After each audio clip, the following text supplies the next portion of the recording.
Hi, my name is Kevin Abraham. I'm here to do my case tools exercise number two. I have two sets of questions here. The first question is to draw a use case and class diagram for the following problem statement.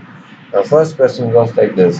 This project is aimed at developing a patient billing software system that is of importance to a hospital. The patient billing software is a local software system. The system can be used to maintain the location of each patient either in the ward or the ICU. Information about the patient and the charges for the bed also stored. The patient is also to be billed for the test taken, for the medicines given, and operations carried on. Now I'll go to the diagram that I've drawn. This is the diagram I have drawn, component diagram. So, yeah.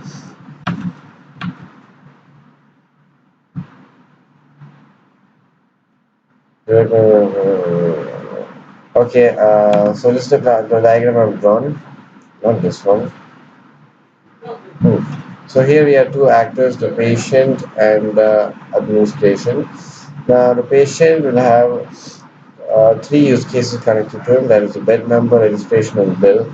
So bed number, he can either be admitted in a ward or ICU. So we use extend, and then we need information according to that. So patient he'll first register. So it could either be a new patient or a patient who has registered before. So if it's a new patient, we go to new and add all the information of the patient.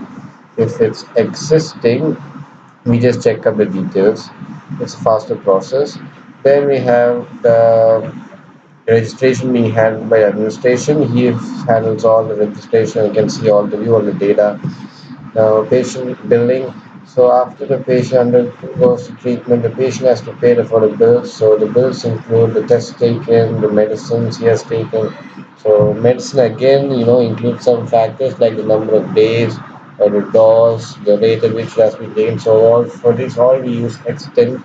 Over here we use include because the bill includes all of these. So it includes what operation you took, the charge, bed charge, that is if you took ICU, there's different charge, and if you take all, there's a different charge for that. So we use section here, and then there's administration bill and consultation fee and so on. Bill is also handled by the administration. So this is my diagram for the patient administration. Then we have second question. For the class diagram for the following problem statement. So an organization's customer may have complaints about its product. They will be given an email ID for each product where they can send an email when they have a complaint to register. The emails will get converted to complaints and get assigned to the person handling closure. The person handling the complaint will have the facility to communicate with the customer via emails through the system. So this is the class diagram that I have drawn. So here we have different classes with attributes and operations or functions. So here we have the administration, the main class. So we have two attributes, that's name and the ID, and we have three operations or functions, that's system details, bill details, and patient details. So you can guess what all these does, all these functions does. So details of the system, the bill details, or case details of the patient. Now going to the patient has two attributes, that's the ID and the name.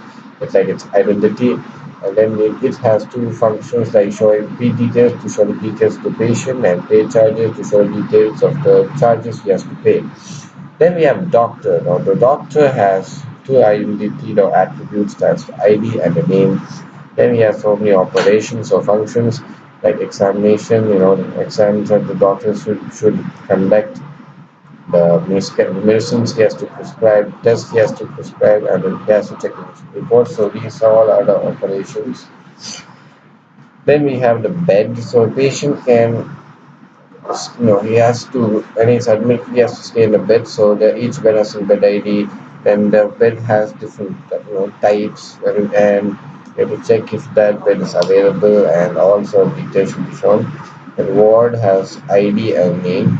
Then we check availability, then we allocate the ward and we allocate the ward.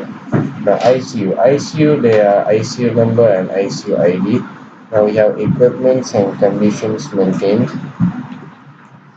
Then the tests, the doctor does tests and operations. So tests have test ID, then patient ID, P name, doc ID because patient and our doctors are involved in this.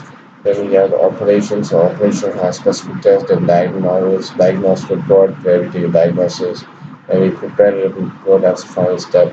The operation, we have operation ID name, the date, and the name of the operation.